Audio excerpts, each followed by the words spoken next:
Fala pessoal, tudo bem com vocês? Hoje a gente vai estar aqui mais um dia resolvendo questão. E hoje eu peguei uma questão diferente, né, para mudar o nosso tópico. Tava fazendo só questão de física, agora eu vou pegar aqui uma de química e da minha Olimpíada favorita, que é a Olimpíada Brasileira de Química.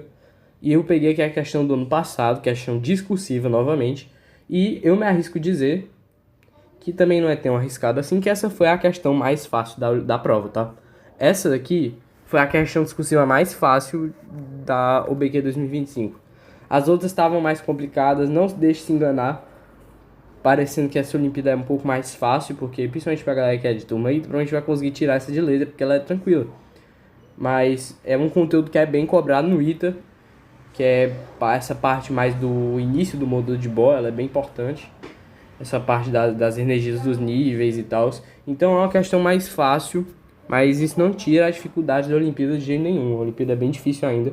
Depois eu vou trazer umas questões mais difíceis. Nessa Olimpíada dessa 2025, caiu questão de termoquímica, muito legal. Questão de equilíbrio. Caiu questão também de modelo de Bohr, radioatividade, tunelamento quântico e outras coisas que caíram na prova no geral. Também tem muito conhecimento de química que você precisa saber, por exemplo. Qual sal, ele te dá uma lista de vários sais e você tem que saber qual é o mais solúvel.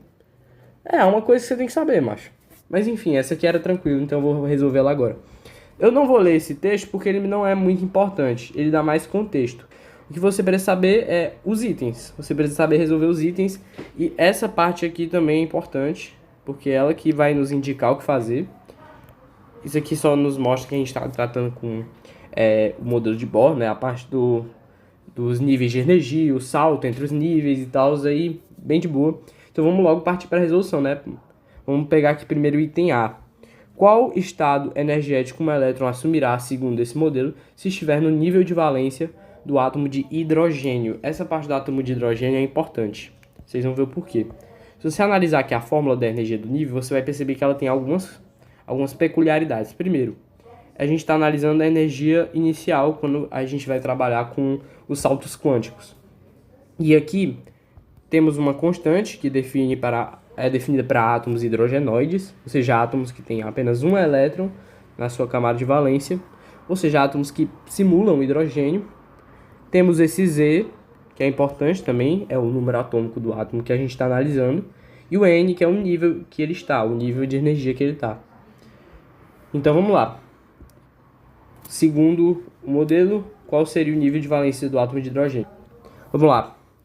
Para o átomo de hidrogênio, o seu nível de valência ele vai ser igual a menos 13,6 vezes Z sobre N ao quadrado. O problema é que o Z é um número atômico. E o número atômico do átomo de hidrogênio é 1. Então, afinal de contas, isso vai ficar basicamente menos 13,6 vezes 1 sobre N ao quadrado. E essa vai ser a energia do nível do átomo de hidrogênio. Agora ele pediu de valência. E o de valência vai ser justamente quando N é igual a 1.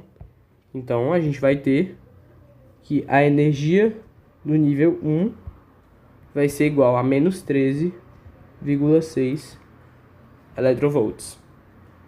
Item A já está respondido. Vamos para o item B. Considerando o modelo apresentado, escreva a expansão matemática que deve ser usada para calcular a energia de ionização de um átomo. Explicite claramente o raciocínio usado para chegar a essa resposta. Esse item já pula um pouquinho o nível, já é um pouquinho mais complicado. Mas ele também não deixa de ser um item bem fácil. Por quê? Porque o que é a energia de ionização?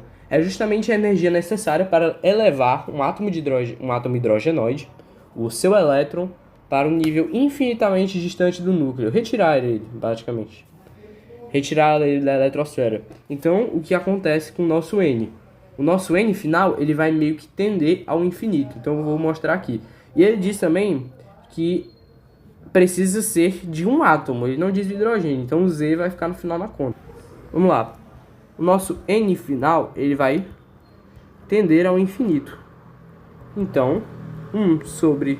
Usando os limites, né, um limite matemático, limite até intuitivo, a gente descobre que 1 sobre n ao quadrado f vai tender ao quê? Esse n vai ser grotescamente gigante, ele vai ser infinito, então 1 sobre infinito, isso daqui vai basicamente tender Vou fazer assim, vai tender a zero.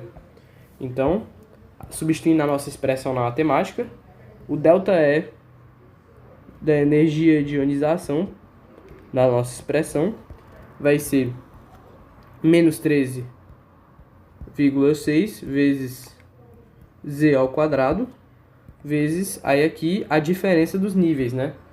Que vai ser 1 sobre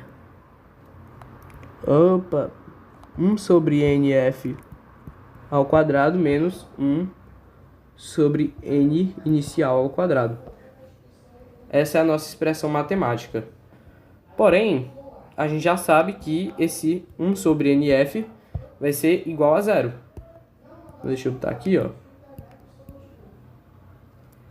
Isso vai ser zero. Aí vai cortar o menos com menos.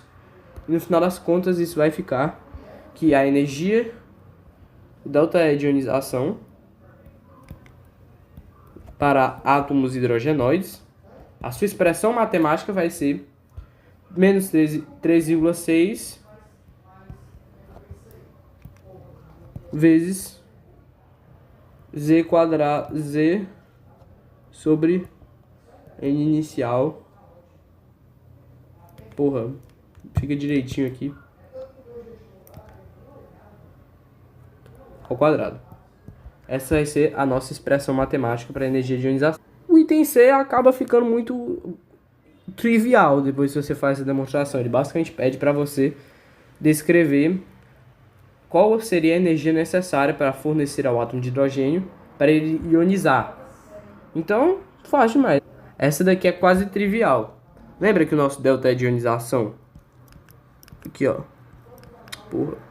O delta de ionização vai ser igual a menos 13,6. Eu até botei aqui, né? Botei 13,6, beleza. Vezes Z quadrado sobre N quadrado. Então, o Z no hidrogênio é 1. E o N é o nível inicial.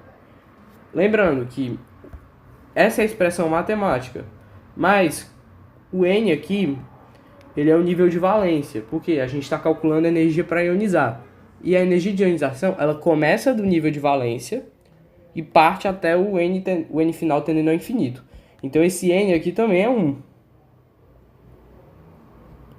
Assim, a gente resulta que o ΔE de ionização vai ser basicamente, ó, ΔE de ionização vai ser igual a 13,6 electrovolts.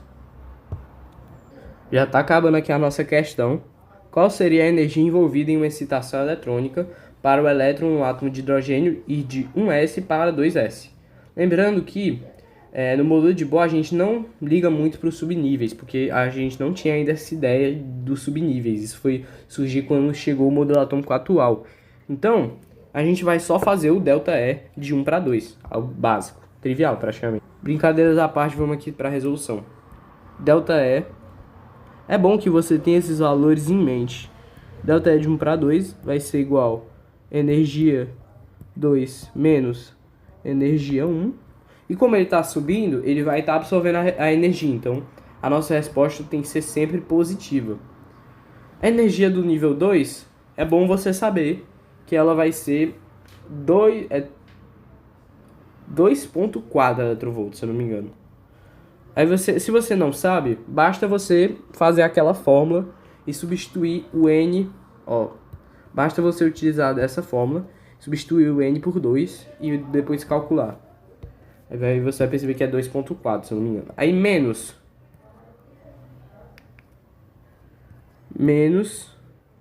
que também tem menos, né? Menos 13,6, que é o do nível 1. No final das contas, isso vai ficar 13,6 menos 2,4, que vai ser igual a 10,2 electrovolts. Resposta do item. O último item também é bem fácil. Considerando o modelo apresentado e o mesmo valor de N, qual é a correlação, ou seja, o mesmo valor de N e a mesma órbita, qual é a correlação existente entre o Z e o estado de energia de um elétron em um átomo? Vemos que o N ele é o mesmo quando aumentarmos o valor de Z, o elétron vai estar mais estável em relação ao Z anterior que a gente utilizou. Então a gente pode descrever dessa forma. Vamos pegar aqui. Quanto maior Z para